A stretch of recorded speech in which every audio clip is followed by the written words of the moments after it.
is so fascinating about it in terms of what he was interested in storytelling-wise is it's this period where the look for the men and the women are incredibly different. You know, the men are in these incredibly restrictive, tight pants, tall boots, fitted waistcoats, collars up to here. It's all very kind of restrained.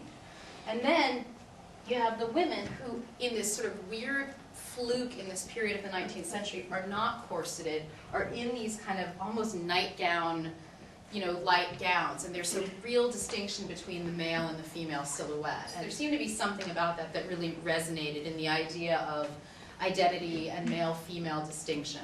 And so that then sort of became our jumping off point. When we begin in the world of the court, it's a very formalized, very tight palette. It's blue, it's gold, it's red, it's cream. Some of the gentlemen of the court are in military kind of Napoleonic uniform. Duke Frederick is in, you know, full sort of regal court wear. For the ladies, for Roz and Celia, when we start off at the beginning, they are also in this kind of very formal court dress.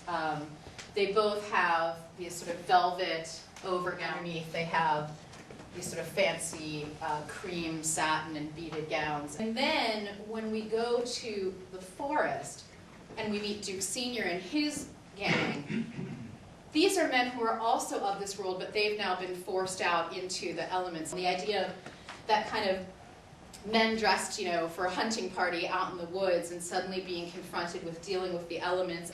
And then by the time we get to the end for the wedding, both Rosalind and Celia and Audrey and Phoebe all go into these very light muslin gowns.